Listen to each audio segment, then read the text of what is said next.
In this video, we'll take a look at some easy-to-use software that will help you assess the quality of your survey design in a couple of minutes.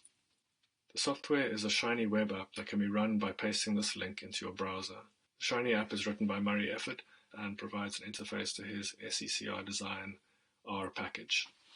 To use the app in the way that I'll describe, you need to have your own set of camera locations. The app will just check the quality of these locations. The locations of cameras should be stored in a text file with 3 columns. The first column contains the IDs of the cameras, and the second and third columns contain the X and Y coordinates of each camera. Each column should be separated by a space. Once we've made a text file with our camera locations, we can load up the app and use it. The app does a huge amount. I'm just going to take you through a very quick introduction to some of the basic features. The first thing that we need to do is to set up the parameters of our survey. Most of the time we'll be using count detectors, but if you use a different type of detector, insert it here.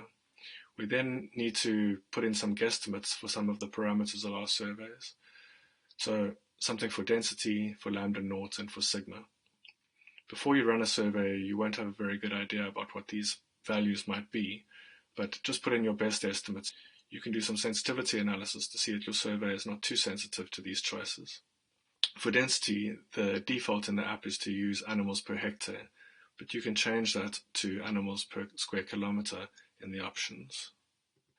For snow leopards, a density of something like 1 animal per 100 square kilometers is normal, so I'll put in a density of 0.01 animals per kilometer squared in this box. I'll leave lambda as 0.2 and make sigma 4,500, which is something typical. Next, we'll load in our camera trap locations. We'll do this by clicking on the File button and then browsing to where our camera trap locations are stored. This first file that I'll open is one of the designs we looked at in our previous video, where the cameras were located very close together. That's this design over here. Once we've uploaded our camera locations, you'll see some changes in the results box over here. This box tells us what we can expect from our survey. We get the expected number of animals detected, the expected number of recaptures, and the expected number of movement recaptures. Movement recaptures are movements between pairs of detectors. Finally, and most importantly, it tells us the approximate RSE. The RSE is what SCR design calls the CV of density. So here, for example, we can see that with this design, we're only capturing, on average, 5 animals. As a result of capturing very few individuals, we have this very large CV of over 40%. This will be inadequate for almost any design. So let's try with a different design. The design I've just loaded is one that in the previous video I said was probably fine. So let's see if it actually is fine. Well, we'll see that with this design we expect to capture 20 unique animals and get 36 recaptures. That's a lot better than the previous design, and we can see that there's a big improvement in the CV of density as a result. That's down to around 20%. Like I say, there's a huge amount that you can do with this app, and I'd encourage you to explore the options that it provides, and there's a very useful help function for doing that. The last thing to mention is that this CV is based on an approximation and should always be checked with simulation before running a final design.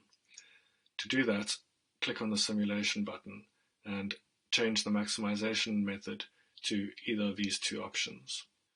To check the CV of a design, you should run at least 50 replicates, but here for the sake of time I'm just going to run 5. Click to execute, and there'll be a message that tells us roughly how much time these simulations are going to take. Click continue to run the simulations. After running the simulations, we get a similar set of results, but these are now calculated by simulation rather than by approximation. The most important of these is the simulated RSE, which can be compared to the value that we got from the approximation. Usually it will be very similar, but in cases where they differ, the simulated CV is the one that should be trusted. That's all there is to it, really. You can check the quality of any potential design using this app. It's just a few clicks of the mouse and a couple of minutes.